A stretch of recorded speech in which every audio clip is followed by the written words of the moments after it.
Hi, everybody, and welcome to the next evolution of the Spirited Discourse podcast. I'm one of the hosts, Rajan Khanna, and also joining me is Devin Poore, the other host of Spirited Discourse. Those of you who are aware about our previous incarnation, we were a podcast that kind of petered out, which is my fault because having ADHD means like diving headfirst into a project and then sometimes not being able to keep up with it when it gets difficult. And one of the difficulties for me was editing the audio before it went out. But then I discovered that we can record video and I don't have to edit it and we can push it out, warts and all, to the rest of the world. So that's what we're trying out here. And this is our first attempt to do so. So it may be a little messy, but if you know Devin and I, that's not really anything unusual. Great. I get to be the guinea pig. Wonderful. Great. Yes, we picked you on purpose. Yes. And also, Devin and I think people would say we have faces for radio. Somebody's phone ringing? Oh, no, that's outside. These are cars. Yeah. It's Hoboken. There's nobody in town yet. Somebody has to be a dick and drive down the street blowing their horn. Hoboken, Brooklyn, and the Bronx, so you may hear all kinds of things. Although David's in a house, so that's a little easier. But anyway, enough about the new video format. But I'm very happy to introduce our guest, Mercurio D. Rivera, who we know as David, who has a new book out from New Con Press called Wergen, the Alien Love War. Do you want to show that to everyone? Sure. There we go. That's what it looks like. Perfect. It's available now, and we're going to talk a lot about it. David has been writing short fiction for, I think, probably decades now, right? His work has appeared in Analog, Lightspeed, Nature, Black Static, Abyss and Apex. What else? Space and Time. Asimov's Interzone, of course, where a lot of the stories originally in the Wergen universe were printed, correct? And he's been nominated for the World Fantasy Award, and he's won Readers Awards in both Asimov's and Interzone. And we will talk about his Wergen universe, which this new book is basically. It's an overall story that's told in separate parts, right? I don't know. Is it called like the mosaic novel, or is it? Right. That's the way that it's termed these days, a mosaic novel, which is really a bunch of interconnected stories. I mean, one of them is a huge novella smack in the middle of it, but it's 11 interconnected short stories. Characters pop up from one story to the next, but there is an arc, a huge plot arc that tracks through the whole book. I like to say that, it really is, the stories of unrequited love, and then in the backdrop there is this huge cosmic, relationship between humanity and the Wergens. Right. And the kind of the gimmick of the book or the stories is that the Wergens have this strange biochemical attraction to humanity, something that they call love. And in turn, humanity is repulsed by the Wergens, but they're interested in their superior alien technology. So it leads to a weird, agreement, compromise, where they form these joint colonies, and Wergens can stay close to the humans, but not too close. They're limited in numbers. They have to keep their distance, and in return, humanity shares their artwork and their presence with the Wergens, who absolutely love observing them and watching them. So it's this weird dynamic, and the whole thing's a huge metaphor for love and unrequited love specifically. So, Right. Yeah. Before we get any further, and I do want to get into that stuff, why don't we talk about what everyone's drinking, since that's sort of the genesis of the podcast and sort of carrying over into this, so that we can now show what we're drinking. So, David, and the book is by Mercurio D. Rivera, but we know him as David, and he goes by David to his friends, so that's why we call him David, just in case there's any confusion. So, David, what are you drinking? You set the tone for this one, so. Well, I'm drinking a single malt Scotch whiskey, Lagavulin from 16, age 16 years, but it's an old bottle. It was, sorry, here we go. It was actually given to me as a gift when I published my first collection back in 2013, and I've been kind of slowly milking it over the last 8 years. Still about a quarter left. Nice. That's one of my favorites. Devin, you all are also drinking Scotch, right? Yeah, I have a Lefroy. I don't have the bottle with me, but this was given to me whenever I left my job at Stevens Institute before I changed careers, and it was a 10-year bottled in, and that was 6 years ago. So it's got some good years on it. Just like all of us. I have some Scotch to drink shortly, but I needed something to ease into. So I'm drinking a cider, hard cider, as people would call it. It's from, so just a peek behind the scenes. The three of us and one of our other writer friends were in Gettysburg a few weeks ago doing a little writing retreat because we're all in the same writing group. Full disclosure. And we stopped at a little local cider place, and I actually don't. I'm going to look at the name. It's called Plowman Farm Cider, and this is their Arkansas black cider, which is quite dry and refreshing, and it's quite nice. So I'm going to drink one of these and before I get into this. But thank you, guys. So David, before we get into some of the stories in the book, I since you. Like, when was the first Wergen story you wrote? I mean, it was a long time ago, right, at this point. Yeah, it's funny. I've been writing stories in the Wergen universe for 15 years now, which is crazy. The first one was Longing for Langalana, which I came up with the idea when I was in Devin's apartment for a party. Yeah, right over there. And I don't know where the idea struck me, but it was I just liked the idea of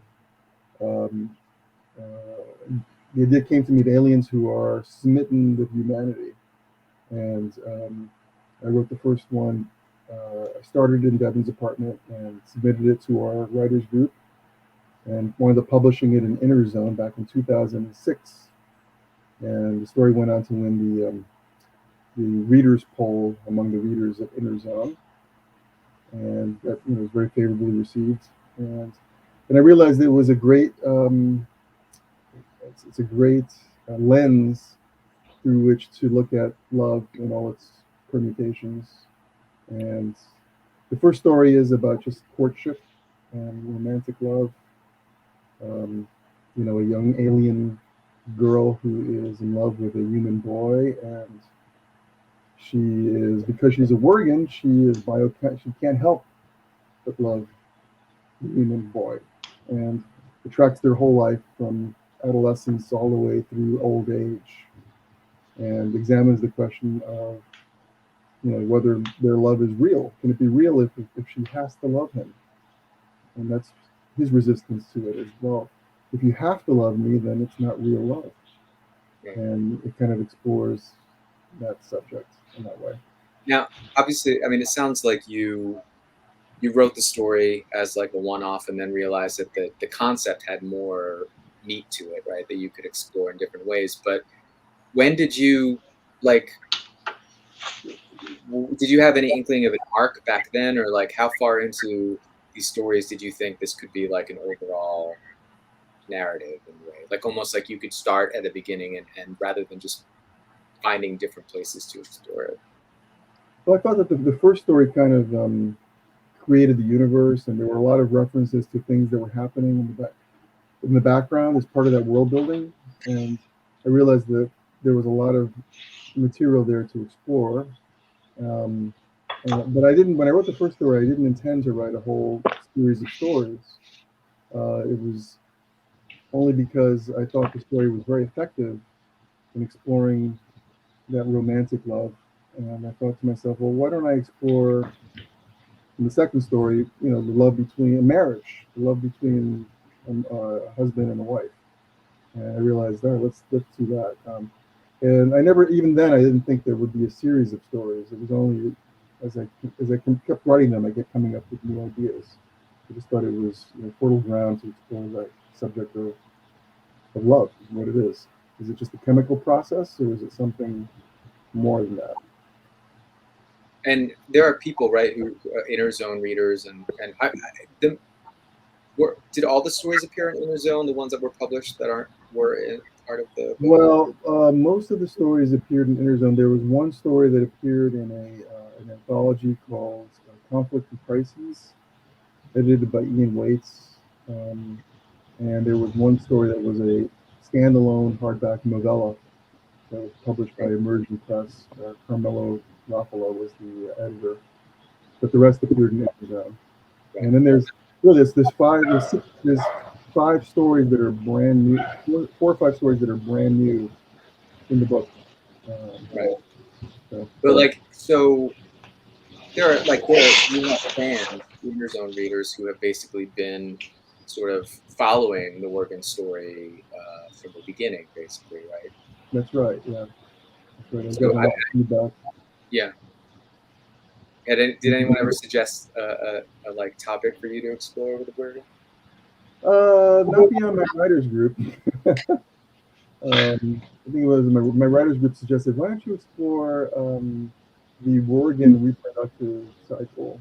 And so I wrote a whole story about that, because there's a weird reproductive cycle where one Wergen basically absorbs the other as part of their reproductive process. And I thought, man, what a great metaphor for kind of a marriage where one partner swallows up the other and they disappear. So again, I just thought, wow, that's a great metaphor for a story. So I wrote that one as well. But haven't gotten suggestions from readers other than my writers group. But I've gotten weird. The stories have kind of taken on a life of their own, because to give you an example, I was contacted by a teacher in Venezuela who came across a story and decided to teach the story to his students who were learning English and studying literature. So they wrote these series of analyses and reports on Longing for Langowana, which he then sent to Wow. some of the students reached out to me with their interpretations of the story, and they wound up writing these long reports that the teacher wound up sending to me, and I just thought I got such a kick out of that. That's great. No, that's really great. They just took on a life of their own, and once as an author, once you write a story, you kind of it belongs to everybody, and they have their own interpretations. Some of them, including things I hadn't even thought about, but which are legitimate interpretations of the stories. So yeah.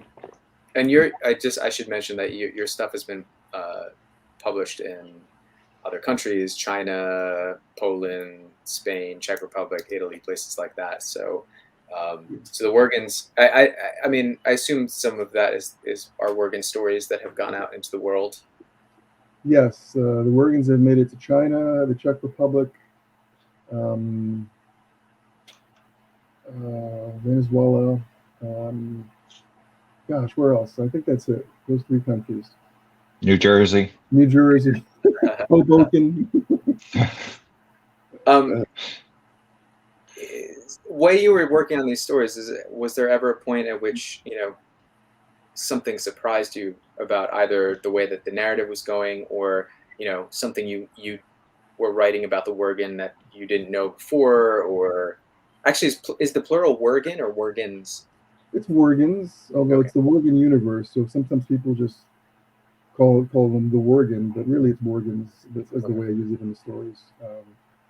But in terms of being surprised, there are just so many aspects of love, and I was surprised at how, like I said, how fertile the ground was to be able to explore.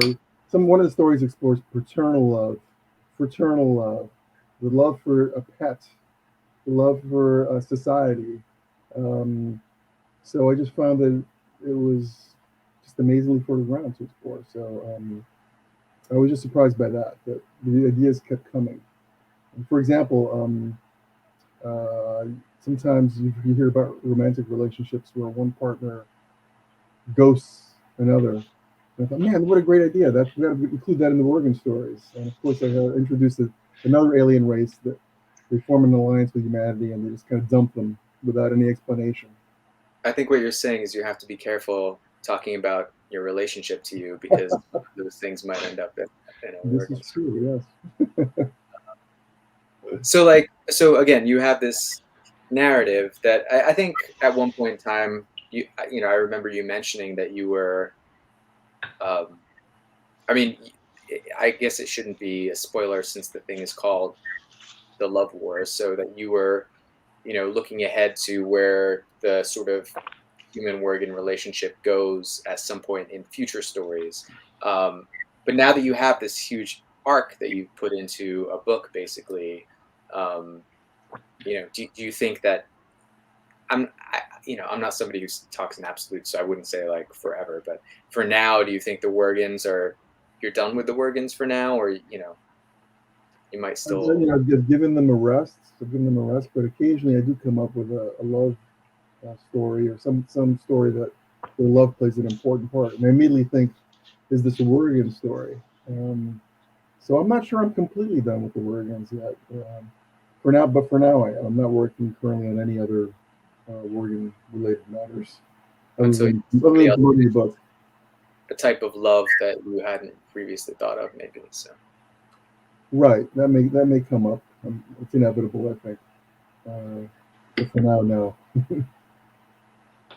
so I should mention it's available now, so you can get it from you know wherever you like to buy books online. You can get the print copy, or there's an ebook, right? That's right. I mean, you can go to Barnes and Noble or Amazon or Wherever. Target, Walmart, and just order the book. Um, and it's Show it again. well, here's the hardcover, and I have a soft cover too. But I love the artwork. Um,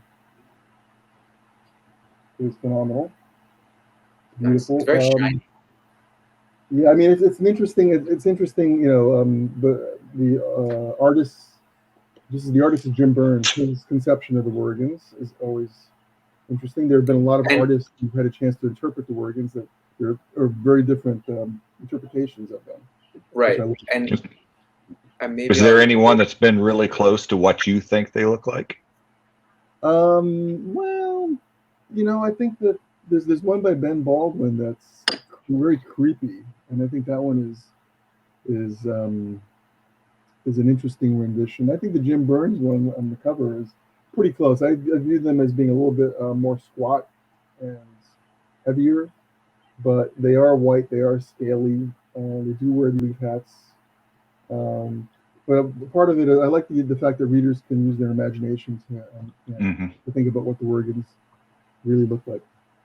Um, What is that one? that is another Jim Burns Right. rendition. This is from the story The Water Walls of Enceladus. And that artwork actually appeared as a cover to the year's best science fiction edited by Gardner Bourgeois. Right. Oh, nice. So the Wergens have been appeared in the cover of year's best as such. Were you in that issue? I was not. Oh I was not, but I thought it was cool nonetheless that they made the cover. wait. What? I have one more. Since I'm playing with this interface, might as well. That was from your tethered stories. That's the Ben Baldwin Yeah. version, which is very creepy and is another legitimate interpretation of how they look.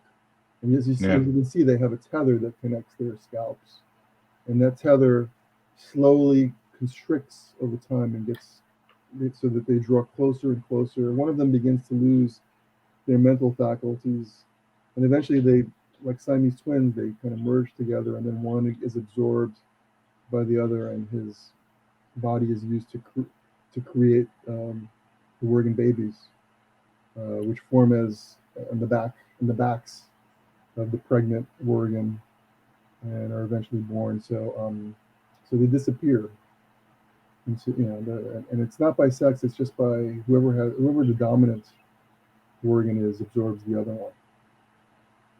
Has anyone ever said that? And I'm merely curious that obviously you're focusing on conflict, so you're telling stories about dysfunctional love in many different ways. Like, so have you gotten feedback that it's a little too, I don't know, unromantic, or I think a story where everyone was in balance would not be quite as interesting as a story where there was imbalance and conflict. But Right. Well, some of the stories have happy endings. It's just a question. It's a matter of interpretation. Like the second story in the novel um, is in the harsh glow of its incandescent beauty, which is a love story told about somebody who uses Wergen physiology to create a love potion, and they drug themselves and their romantic interests so that they fall in love with each other and they live happily ever after. through artificial chemical implantation. Yes, yeah. So it's a question of, it's a matter of interpretation as to whether that's a happy ending or not. But I mean, that's I think at the heart of what you're writing about, because like you mentioned, the Wergens are chemically attracted. Like there's a chemical reaction that happens. They're helpless to resist. But some people will say, well, if you have a romantic view of love, it's this spiritual, emotional thing that just takes effect. And other people will take a more scientific view and it's about endorphins, or whatever it is that are causing you to feel certain ways. So yeah, what is real love and what is not real love, I think, is a really kind of philosophical question, right? If Right, and it's the characters in the story do debate that quite a bit as to whether the chemical reactions create the love, or whether the love creates the chemical reactions, which creates which. right. That's a constant debate among. And I mean, does it really matter ultimately? Because I mean, the reality is one thing. It's like, what causes it? Is it real? Whatever is a discussion.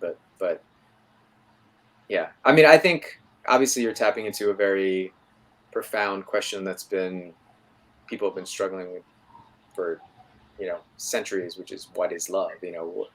Baby don't hurt me, I guess. But sorry, that just came into my head. Oh boy, Yeah. I just dated myself very very severely. So Yeah, I mean the Wergens even, they're taken aback by the fact that humans love dogs, and the people have such a profound love for their pets, right, and and they go around scooping up their poop and everything like that. yeah, and they're like, wait a second, why do you love these animals? They're like parasites. You feed them, and Wait, are you very, saying like live in front of, or not in front of everybody, that dogs are parasites? Is that what you're saying? certainly from the perspective of the Wergens, they're I see. just questioning, wait a second, why, there are these creatures, they're love, all they're doing is hanging on and pooping, and you're feeding them, and why do you love them and you don't love us? We're giving you technology. So again, another example of the exploration of love and its mysteries. Right. So you write almost predominantly science fiction. I think. I mean, I can think of that one, the World Fantasy nominated story, which was sort of fantasy horror, right? Yeah. And It's funny that the one story that I write that's not science fiction got nominated for a major award. right, but everything else you've done is pretty much science fiction. Yeah. What is it that's always drawn you to science fiction then? I guess I like the idea that there's an answer to things, there's an explanation for things, and that's why I'm always. But you just said you pose these questions that there are no definitive answers to. Fair, that's a fair point. That's a fair point, but I just don't like. Whenever I encounter magic, I always want to explain it. So even in terms of the questions raised in the Wergen novel, there's a chemical explanation, and then there's an alternative explanation that's not scientific. and the characters debate which is which. But when you set up a magical system, I can't help but want to explain it, and it turns into science fiction. You can't wait. Say that again. Sorry, I missed. When you create a magical system, I want to explain it. How does it work? Why does it work? And then the next thing I know, it's science fiction instead of. I see. So if you come up with a magical, right? Yeah. And I mean, I do think that the best magical systems have rules and have reasons for things. I mean, I think everyone hates the kind of magic where anything can happen for no reason. Where it's. I mean, I think there are probably stories out there about stuff like that where they don't get explained, but I think that usually there has to be some explanation of how it works. Otherwise, it's like, there's no sense of stakes or cost or what can happen next or whatever. That's true. That's true. I mean, I'm a fantasy guy, so like I feel like that's why I asked the question, because I know that you're a sci-fi guy too. I read your. No, I mean I like sci-fi too, but like I feel like. It's funny because I feel like fantasy gives you more freedom, because in science fiction you don't have to. Obviously, these are not absolutes again, too, and all of these rules can be stretched and broken. But with fantasy, you can make up your own rules, and you don't have to follow like physics, right? So if you want to have people, traveling through dimensional portals without worrying about how that, the energy involved in that, you can do that through fantasy. I mean, you can do that through science fiction too, or space opera, or whatever, I guess. But yeah. That's true. That's true. I know that you write both science fiction and fantasy, predominantly fantasy though. I know Devin focuses on historical kind of alternate. And horror fantasy too, right? Yeah, that's true. Everything. Westerns. I mean, no focus. So David, have you ever considered that part of your, going into themes, and I know themes always pop up after the fact, at least they do for me, but, the relationship between the Wergens and the humans being unrequited love, has that ever you could consider that as like the relationship between humans and space travel, about how, we've been sort of teased about it throughout our lives, and it's never really come to fruition? Yeah, it's an interesting question. I hadn't actually thought about that, but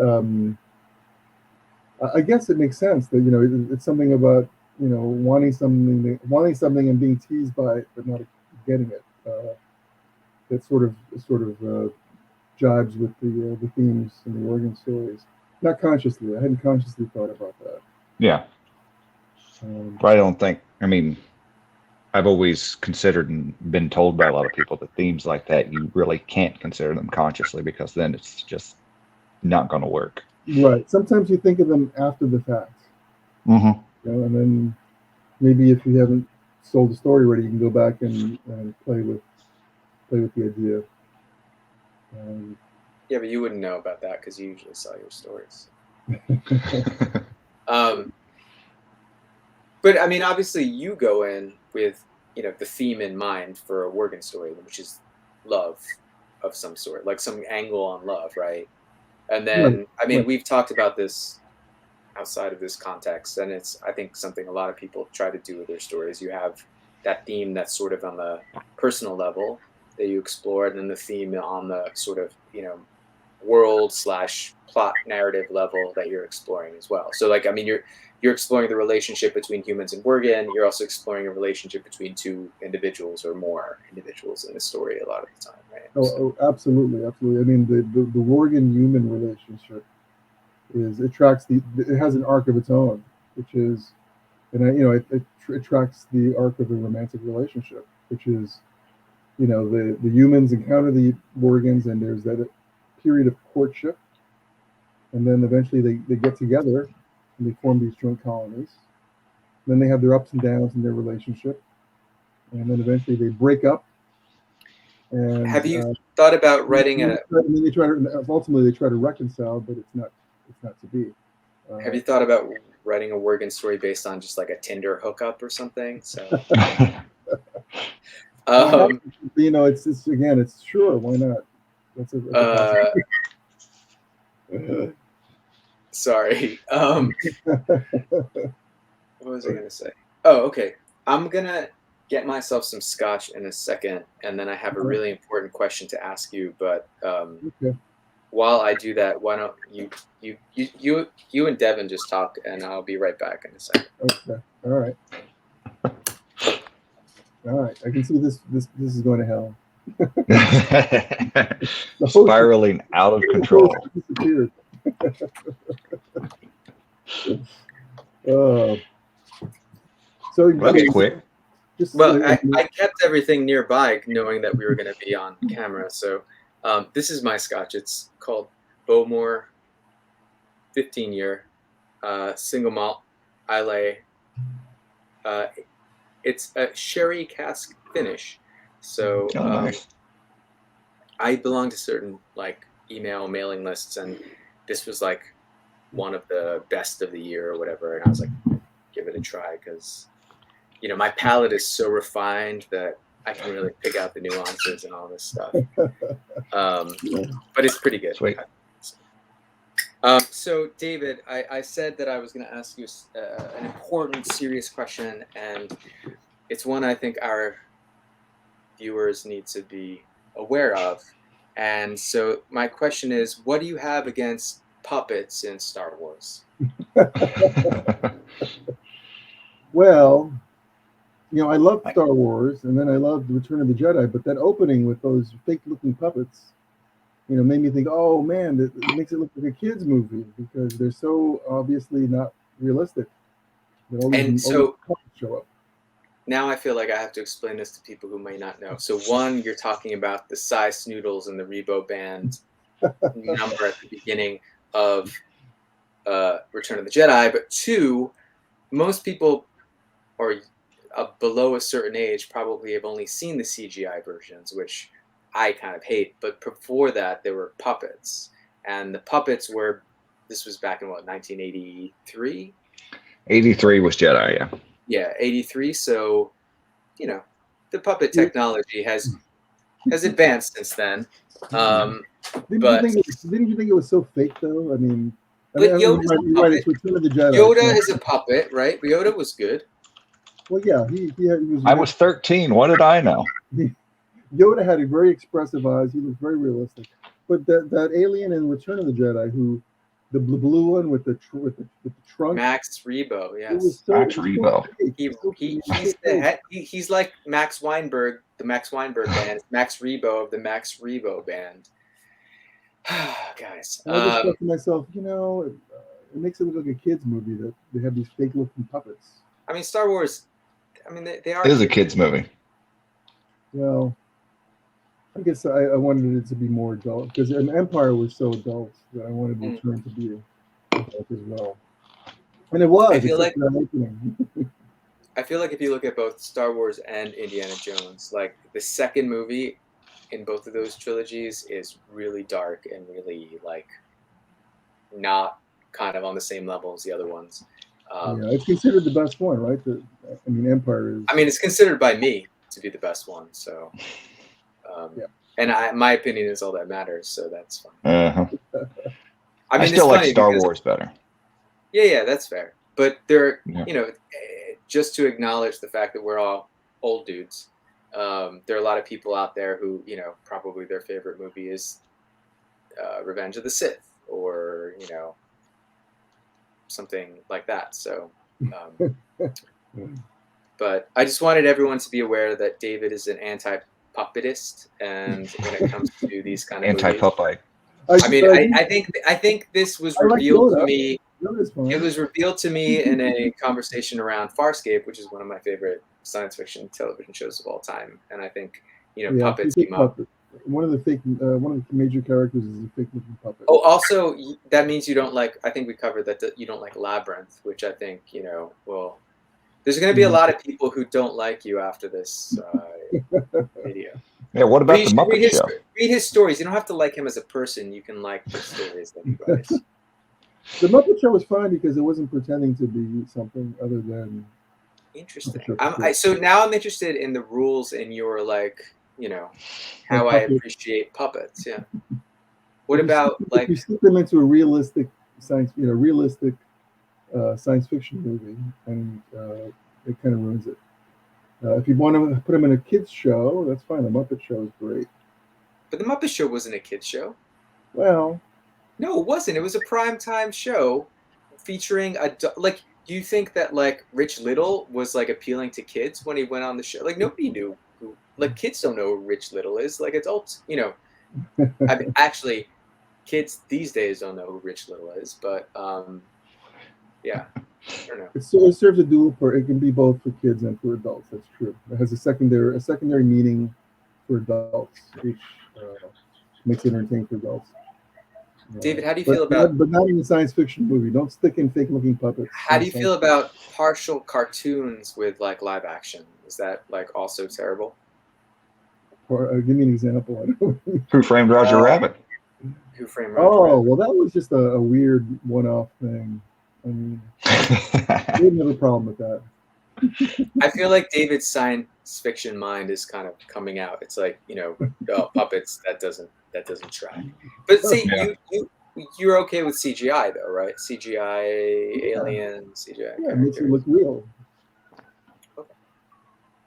So Jurassic going off what Raj just said, as far as like your scientific mind and things like that, how much of that do you put into consideration when you're writing these stories? How much of it has to be legit? Because I've been rewatching the first season of Cowboy Bebop, and I watched the first episode of the live action one, and I find it interesting there. It's like, whenever, if I was writing a story that was science fiction or something like that, I would be more concerned with the physics of it and how things happen.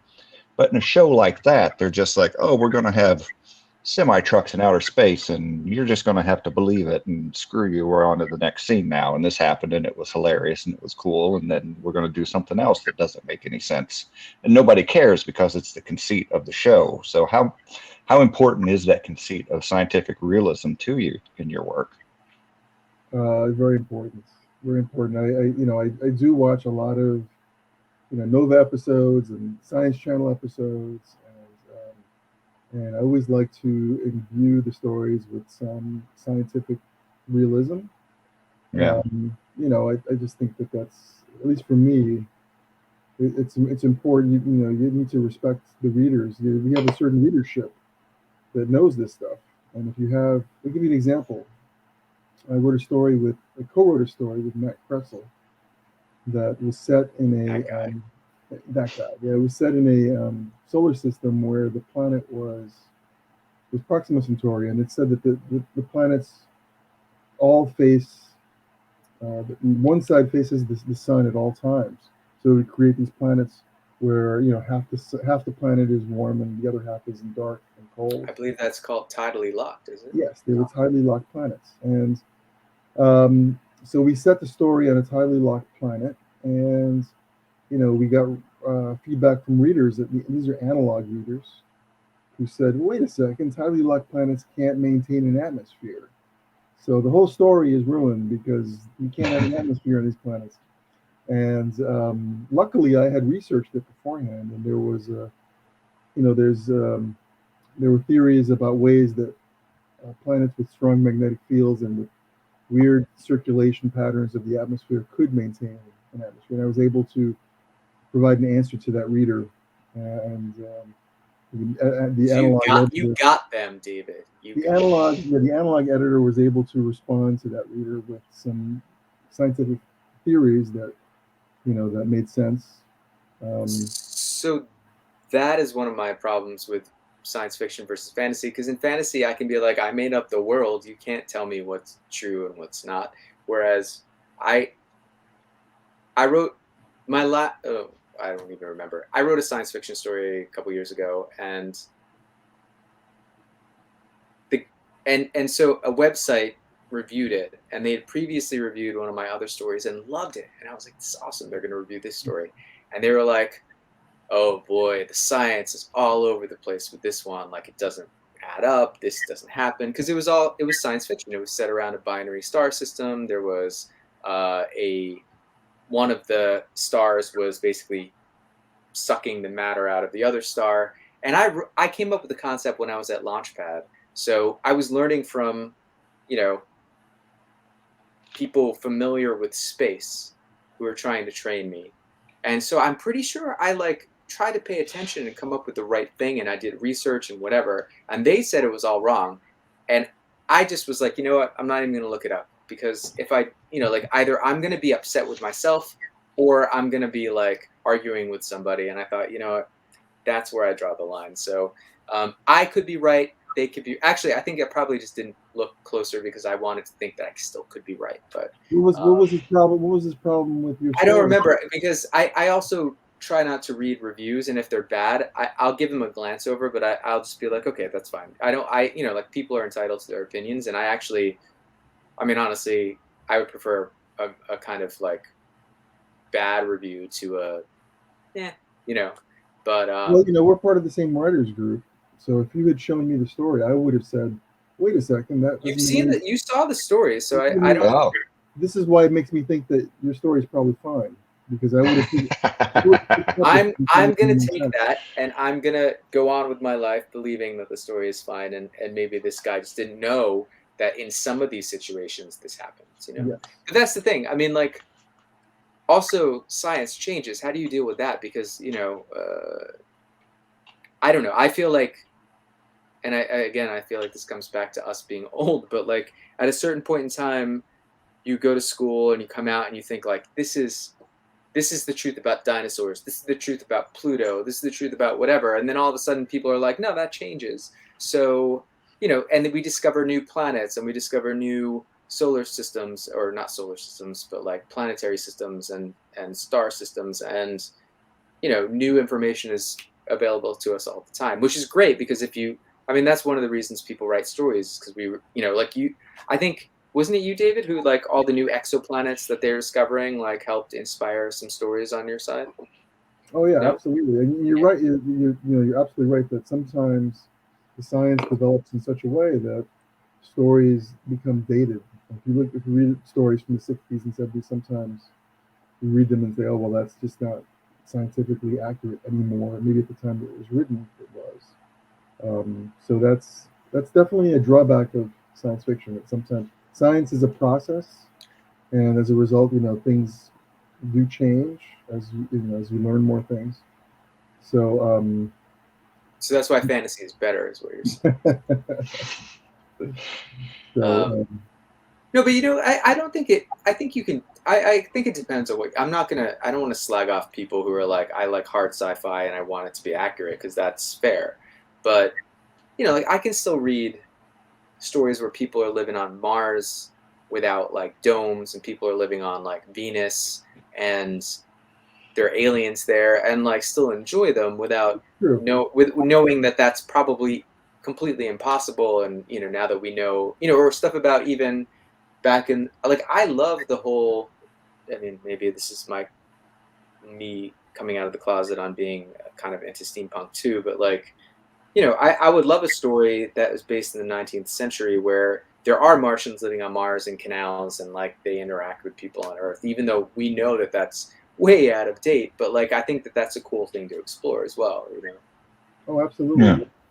It's almost like a subgenre of pulpy type science fiction that exists today, where people write stories about Mars being colonized by aliens, or being populated by aliens, rather. Or Elon Musk. Yes. Same thing. David? What are you excited about these days, either in fiction or in television or in film or in music, or anything? Like, what are the things that you get excited about when you read or see or hear or whatever at this point?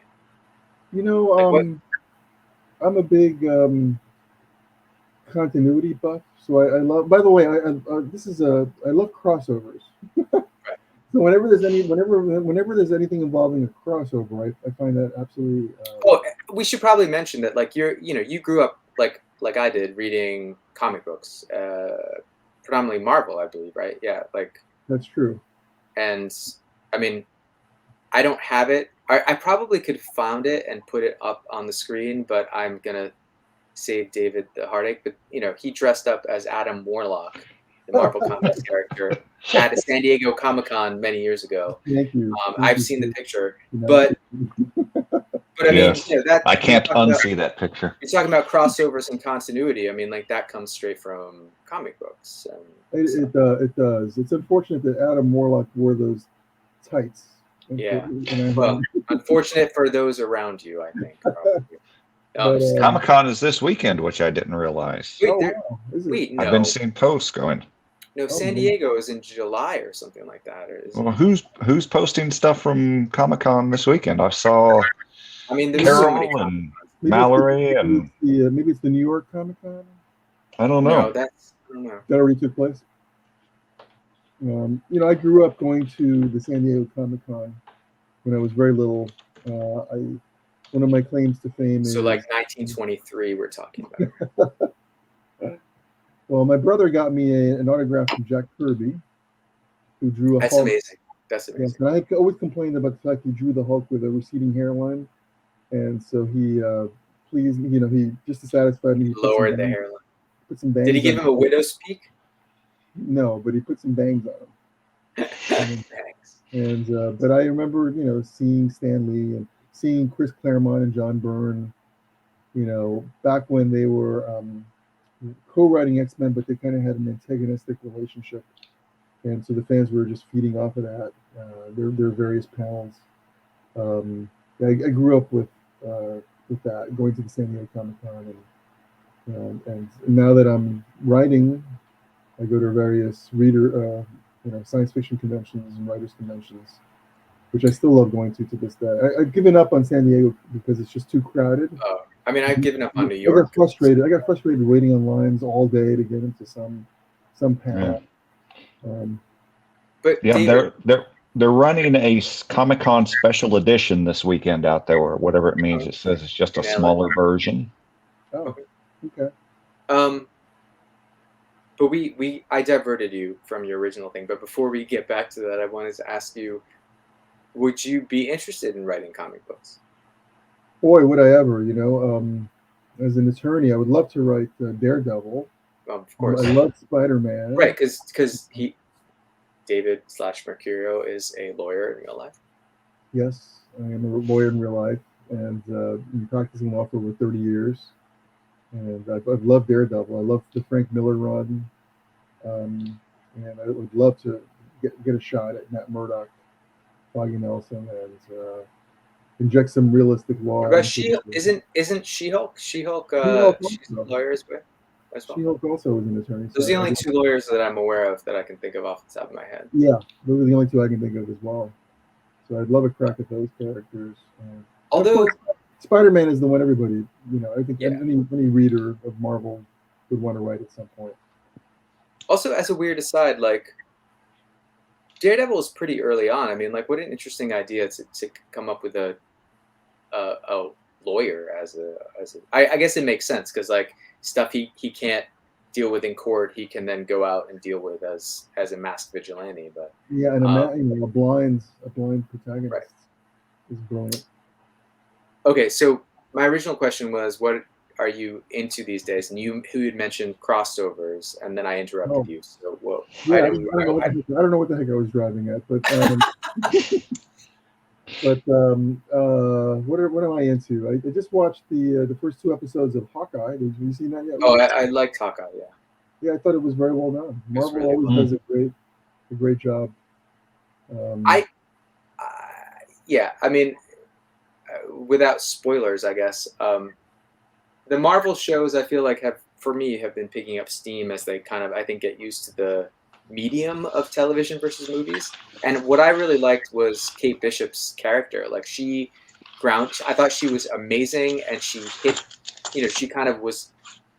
I feel like that from the moment she was on screen, I knew exactly who she was, and I liked following her story. And so I think that the same thing with fiction too. A lot of times when you have a compelling character you can engage with, that can draw you through the whole thing, however the plot goes, or whatever. But they dig deep with the characters, which I love, and I like how, of course, they have the tight continuity where they show her origin and how it kind of intersects with the first Avengers movie. Sure. It's all very clever, tight stuff that Marvel always does. Um, Okay, um, so who are some, WandaVision was amazing. That was WandaVision was great. my WandaVision. favorite of their shows. Definitely was WandaVision. Huh, that's interesting because that was the first one. Yeah, I don't think it quite lived up to that yet. But it was the There's, first show where I couldn't wait for the next episode. It created this incredible mystery and sense of anticipation, which the other things were fun, but nothing has quite reached that level. I feel like there's some kind of street cleaner going by or something I, somewhere. I love the Vision, by the way. He's one of my favorite characters in the Marvel universe. So maybe that was part of it. I like the Vision too. It's such a weird character, but I really. I mean, look, I'm sure we could do a whole podcast with just the two of us talking about, the connections between the Vision and Hank Pym and Ultron and all of that Oh stuff. yeah, and the fact he's the original Human Torch and Yeah, all yeah, that. yeah, yeah. Be great. Okay, so who are your heroes in the genre then? Like, who are your science fiction touchstones? The people you go back and reread, or the people who have inspired you? Because I don't know that I know that having known you for so long. So Well, I think that me. I No, love Dune. I love Dune. I love Dune. oh, And by the way, really? I heard your podcast, Geek's Guide to the Galaxy, where you were discussing Dune. That's probably my all-time favorite science fiction novel. Huh. Um, Cool. and Huh. one of the things I love about it is how characters say one thing but they mean something else. And I think that's a really important aspect of fiction when you're writing it. That your characters can't be honest all the time. It's more interesting if they're Sure. lying. They're Right. saying one thing and they're really thinking something else. And that Dune takes it to an extreme where every word is calculated. So I Right. just But absolutely love yeah, that aspect of it. and I think you in Dune, you see what they're thinking, and then you see what they're saying, and then you can clearly see the division between the two Yeah, things. yeah. So I love that. So I love Dune. I like a lot of the grandmasters that they might be considered old farts now, but I love Clark. I love you know Okay. Niven. I love Frederick Pohl. Um, I love Ursula K. Le Guin. You know, all of it. Like it's the older traditional type writers. But in terms of the newer writers, though, I certainly love N.K. Jemisin, who you may know. Another member, or at least former member Yeah. of our writing group. Nora was a member of our writers group. Which Yeah, I guess we can mention, since there are three of us on. Altered Fluid is the name of the writing group, and it's based out of New York. So, and it's been um, around forever, it seems. I mean, I've been in the group for almost 15 years, and I guess you guys have been in there for 50 years or more, probably at this point. So, Next year will be 20 for me, which seems impossible, but Oh my gosh! yeah, Wow, I think I joined in 2004 or so. yeah. that's insane. That's 17 years. But I mean, I think Devin, you've been in it because I think it was based. I mean, this is going to get boring for people, but it was based out of, I think, Hoboken first, right? Like No, or Matt and I no. had a group here in Hoboken, but the Oh, Altered Fluid started out of Terry Bisson's class at the New School, and it was so it was Paul Berger and Chris Dykman and Lee Thomas and all of them. They were in the semester before us, and they started it. And then after we got out of our class, which would have been May 2002, Matt and I started the group here in Hoboken, and it kind of devolved into a weekly drinking outing. And then we wanted to get, Oh no! How yeah, terrible! we wanted to be in a more serious writers I mean, group. I So get that. Alice Turner, who had been our teacher in that class at the New School, recommended us, and we both joined the group in 2002. Wow. Okay, Yeah, I took Terry's class years later, and then I took it multiple times because I loved him so much. And Yeah, then I don't know why he didn't teach the year that we were in. I think he was out in LA working on a movie or something. Because Alice taught his class for a couple of years, and yeah, I took Alice as well. She was a yeah, renowned editor at Playboy magazine, which was known for publishing science fiction stories. Yeah. She was terrific. Yeah. And I think it was actually Alice who said, I said I'd like to continue with as part of a writers group, and she recommended Altered Fluid, and then I sent an email and didn't hear back for 6 months. And, Oh, really? Yeah. Then ultimately, Paul Berger. Paul was giving you the cold shoulder. Yeah, he was. But it's been wonderful ever since. It's funny how the magic is still there. We should probably wrap up soon, but David, I wanted to ask you. We talked about your stories. We talked about a lot of other stuff, but in terms of the writing, the craft, can you explain to people how you write your stories? Because it's very different to how I do things, but I think it's interesting how you. Yeah, I have a more mechanical approach, and I think it's part of it is taking Terry Bisson's class, where he said, "Come up with your opening, come up with your middle, come up with your ending," and then so I have a tendency to, even with my short stories, to outline my stories, and sometimes I'll spend months on the outline, and just revising it, and then all of a sudden I'll have a 2-page outline, and I think I finished the story, it's done. Here it is. I finished the story, and it's only 2 pages. But I feel like then the writing of it is just the easy part, because just filling in the blanks. Just filling in the blanks. So here it is. Here's what's going to happen. Here's the character arc. Here's the plot arc. Here's the ending. It's all written out. So And the part is outlining. I think that's great. I think what I found when you explained that to me the first time, I think what I found odd is that my brain, when I'm like, I finished the story, is like, I don't want to work on it anymore. I know where the story goes, so please don't put it in front of me. And so if I outlined, or at least, I mean, I'm at a point in my life where I can outline and then still write a story. But I think back when I started, if I outlined, I would never want to write the story, because I was like, oh, I came up with the ending. All right, we're good. But I think it's an interesting. I mean, I'm just gonna say this because I've had a few drinks. My general feeling is like, when you're a new writer, you're out there looking for writing advice, and I think that's great. And I think that you should go out there and you should listen to how other people do things and take it all in. But I think that there's this tendency that writers have to be like, this is the way that you write a story, and I think that that's bullshit, because I feel like there are so many different people with so many different brain types and so many different motivators that one way will never work for every person. And so I totally agree with you. I mean, people have different styles.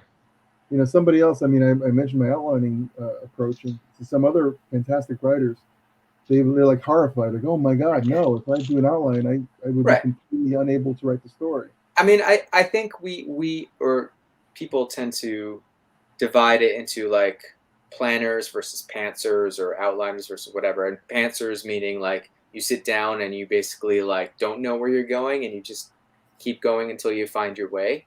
And I've been doing that for a large part of my life, and there is a certain element of like, you do a lot more work to get where you're going because you don't know where you're going from the beginning. So you write more words and figure it out, and then you're like, oh, this is the shape of the story, and then you sometimes have to revise and come back. But anyway, I think my point is that if you're a writer that is trying to learn what works, listen to as many people as you can, read as many people as you can, be aware of the different ways of doing it, and then try them out and see what works for you. And I think that the thing that that people don't acknowledge often enough is that what works for you in the beginning may not work for you later on. Like, you might need different tricks in the beginning to get you past a certain point, but when you become a more advanced writer, let's say, and again, I feel like the better you get at writing, the harder it becomes, because you are now agonizing over like words, whereas before you were agonizing over a plot.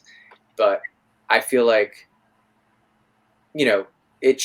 people change and things change and your brain changes. And so like, build up a good toolbox, and then you can pull it out. Because when you told me that you outlined like that, I was like, holy shit, I could never do that. I could never write a story that way.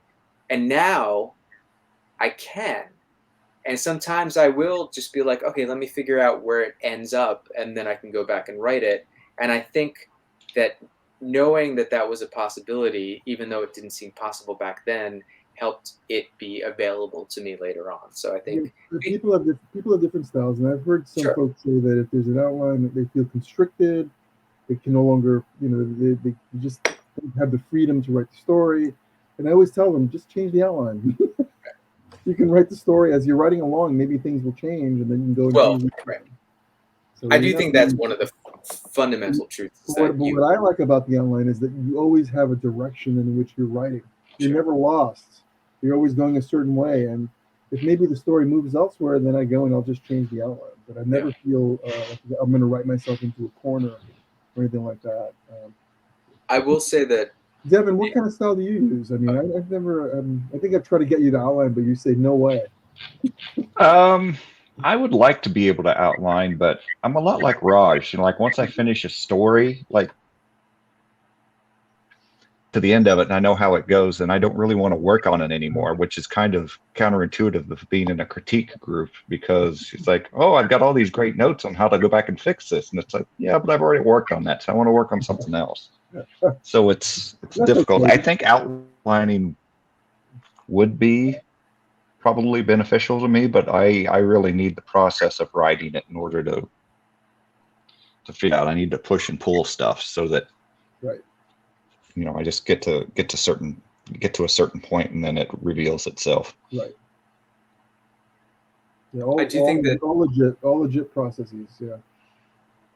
I learned to appreciate outlining more when I started working on novels, because novels are so big that you know, when I used to try to write novels, it's like start writing and not know where you're going. But then that could take, that used to take me years to just figure out the first part of it. And then if you have to execute a novel, knowing like a midpoint and an end to start with, and then having signposts, because you're writing chapters and chapters to get to the next point, and then you're writing chapters to get to the next point. And so that became something that I had to be familiar with, and ultimately helped me. So, I mean, I think it depends Yeah. also on the length too, or what you're doing, but yeah. Actually, now that we're talking about it, I do outlining whenever I write like historical nonfiction, like the stuff that I did for the New York Times, for the Civil War Navy pieces. Mm-hmm.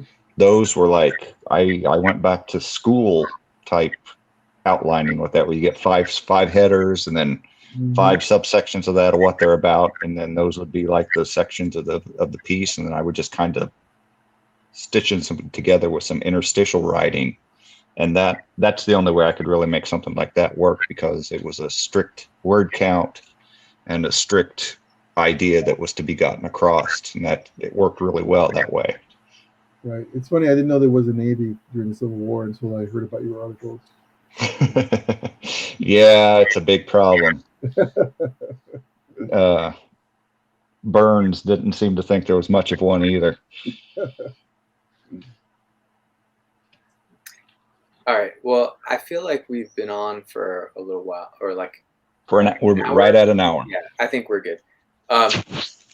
We don't need to hear from you anymore, David. Just I appreciate any the- last thoughts, Yes. recommendations, suggestions, Yes. praise for the hosts of Yes. the. I want to say that I appreciate being your guinea pig. I was on your show when it was a podcast way back when.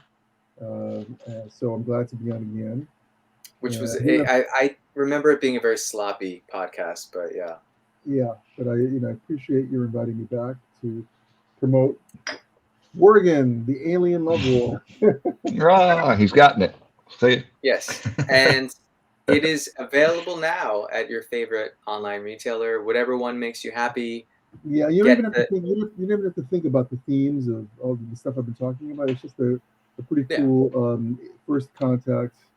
Love. I mean, first contact story with a lot of cool science fiction and lots of action and emotion. So yeah, stuff I said, and I think you'll enjoy. Everybody can enjoy it on that level.